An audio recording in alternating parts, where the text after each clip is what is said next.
Me. Who am I? Ko whitimatera te maunga, ko awatere, ko karaka tuwhera o ngā awa, ko hinerepi te marae, ko te whanau hinerepi te hapu, ko noku tai me ha te waka, ko Ngāti Porou te iwi, ko Kurt Grayson awau. So my project was Te Mauri o Te Wai. And this looked at current policy, water quality, effects on water, impact on well-being, and mātauranga approaches to water as sustenance. So this is a quick overview. So we're going to kaupapa, research, went on hikoi, haringa, and literature and interviews. So this is our little class. So we've got Wanakia up the top, Renee, Sammy, Zayden, some awesome fellow down the bottom left, Bree and Enoka. So this is marks the beginning of the project, and this is a logic model, which is the first step in consolidating ideas. And this is a timeline to keep track of the events and set deadlines to keep up with the project. However, it started looking a little bit like this, and towards the end, everything was a bit crammed, but that's all good. So this is the hikoi that we went on, kind of kick-started my journey to discovering what mauri is. So I believe that it's important to surround yourself in the kaupapa that you want to learn and cognize. So on this hikoi, Renee told us a bit about mauri, and now we know what that mauri is, like the life force that sustains life. But what does it actually mean? Well, I think it's a bit of a connection. There's a connection between the wairua and the physical body. And since this topic about te mauri o te wai, what role does wai play? So ko wai-o, from whose waters do you belong? So therefore there's a greater whakapapa that comes into the conversation where water is concerned. And this whakapapa embodies the atua, tracing way back in Puna, the ancestors. So there's a spiritual aspect which also comes into play with water and mauri. Yeah. So our waterways have been classed as clean green delusion by Mike Joy, who's a freshwater ecologist. So what's contributing to this decline? The pollution is to the water is basically intensive farming, population growth, tree felling, and other industrial practices. New Zealand also has the lowest environmental standards in the OECD, which consists of 37 countries. And this is so one idea is the toxic nitrogen limit, which is 6.9. That's the bottom line for New Zealand, but fish and other species are being harmed before it gets to that level. So another idea is shifting baselines, which is describes the changing acceptable levels of pollution over generations. So as we keep going on, population rises and acceptable limit increases. So this image shows that we're going from freshwater to not so freshwater with the amount of pollution in New Zealand. So some waterways have been polluted past the point of eutrophication, which is excessive nutrients in the body of water, which causes dense growth of plants. This is caused by fertilizer rich in phosphorus and nitrates, potassium and nitrates, which runs from farms into streams. Plants utilize this oxygen in the water, which decreases the saturation of oxygen levels. Now it's important because aquatic life, so fish, they need oxygen for their respiration. So when you're decreasing the oxygen levels in the water, the fish are going to find it hard and start to struggle. And this is just an infographic on some of the kai that you might find in the roto and moana. So that's why we should keep everything clean.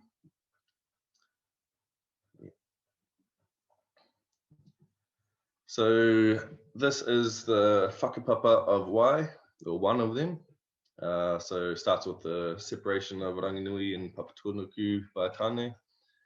And then this comes to Parawhenua mea, which is the water of the land, and Pūtoto, which is magma, who create rakahore and tuamatua.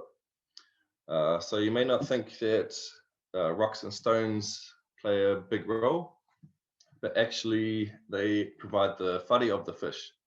So without them, the river gets sediment, and which covers the rocks and the stones. So the ika have to migrate somewhere else. So mauri is a life force, or the force which sustains life.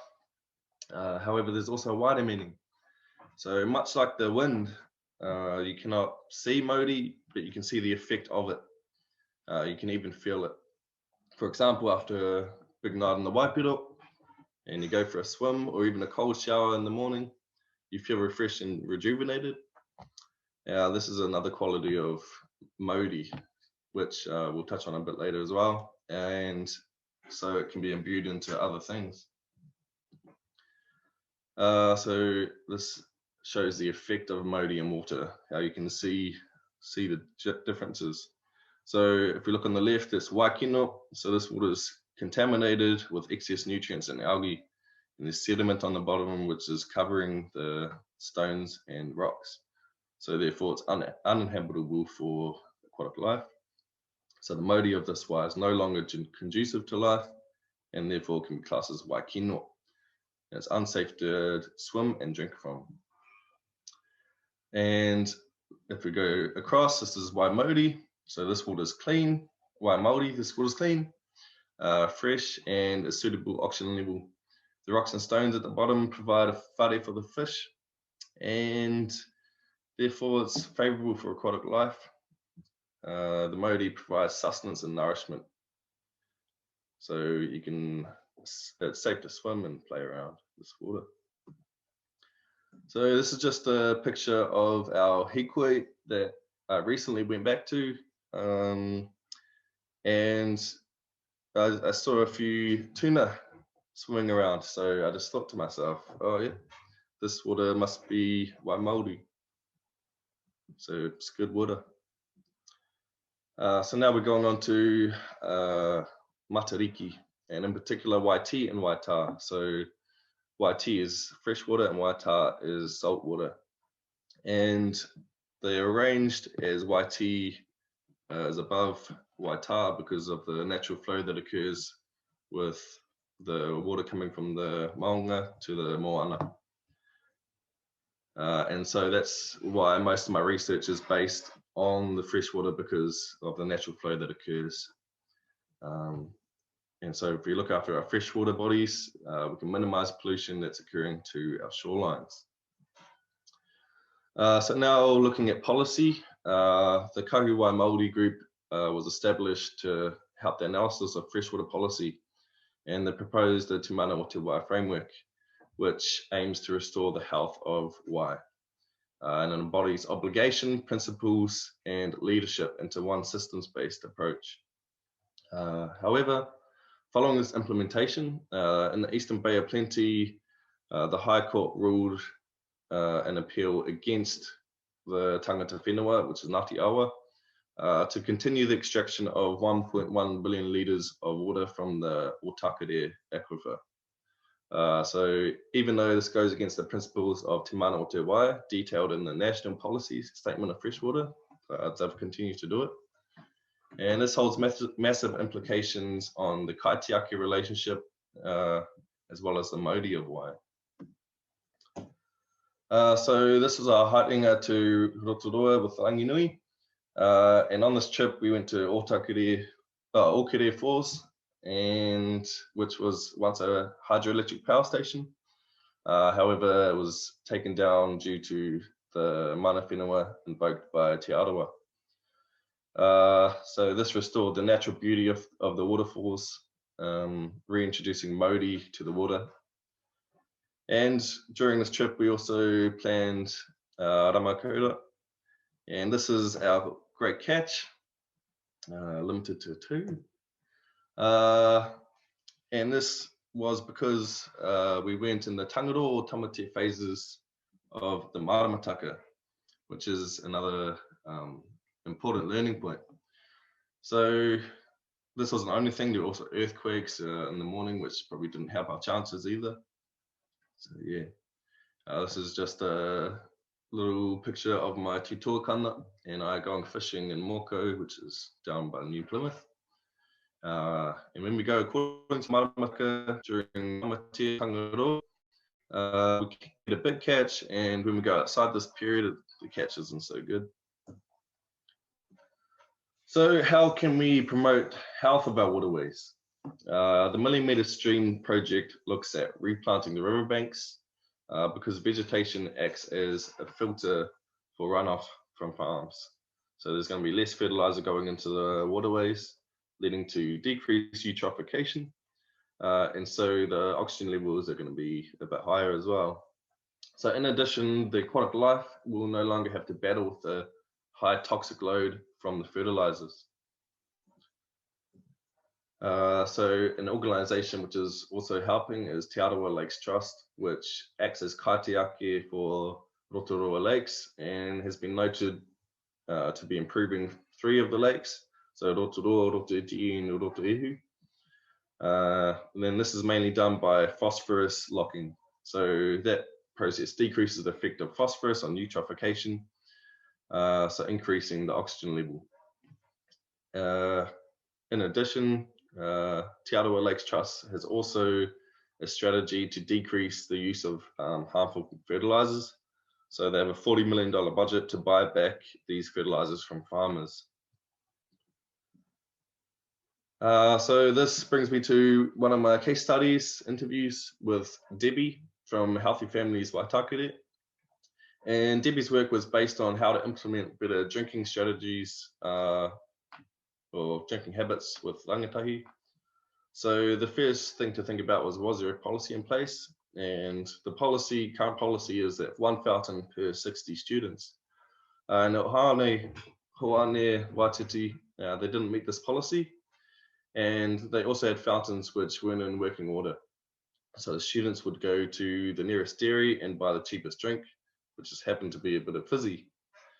So it's essential to supply the kura with the infrastructure needed to nourish the rangatahi.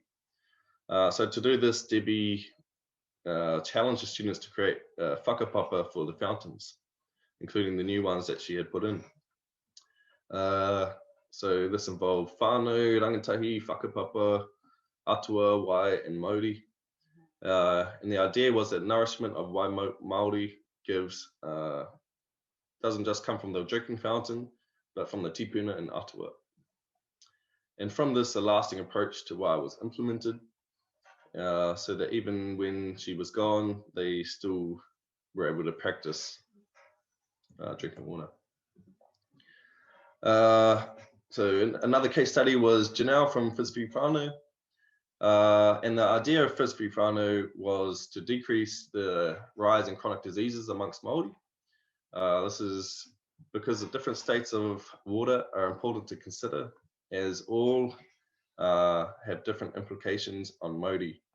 So when comparing Wai Māori, fresh drinkable water, with wakino, so polluted water, there are obvious differences in the states of Māori.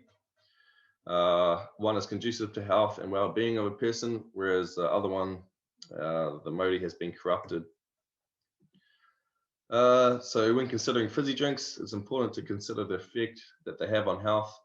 So what effect does drinking this have? Is the Māori corrupted, or is this drink safe for my health? These are some questions that we could ask ourselves. And just to finish up, this is a infographic just showing that fizzy isn't waireka. It's not a sweet drink, not a nice drink, but call it inu murimuri, which is fizzy drink. So call it what it is, and he waireka or te Wai Māori. We need to normalize normal water as the good drink in order to maintain a state of health and well-being. And that's the end of my presentation. If there's any pātai, feel free to ask. Pātai koutou? Anybody? Yeah, I'll ask a question. Yeah. Was there something that you learned that surprised you, Kurt? Oh, yeah, a little bit. I didn't really think that, well, it was mainly around the and how it makes a difference whether you catch something or not, depending on which days you go, in which periods. And yeah, that was probably the biggest thing that I'm still gonna go by even after this period. But yeah. Thank you. Anyone else got a pātai? We've got a couple of minutes. No comments? Cool. Just want to mihi to you, Kurt, for that presentation and how you brought everything together and all your learnings and observations, and you stuck to your want to cover different areas rather than just focusing just on one. And I thought you brought it together really nicely. And given the restrictions of a short time and the learning is that we're unable to dive as deep as we would like to into some of the learnings. So I think you've done a really good job to kind of just do a short, sharp, but understanding really deeply. And to you, Rangi Nui, for helping Kurt in his kaupapa. So ngā mihi, yeah, choice. Thanks, Kurt. You've done a really awesome job.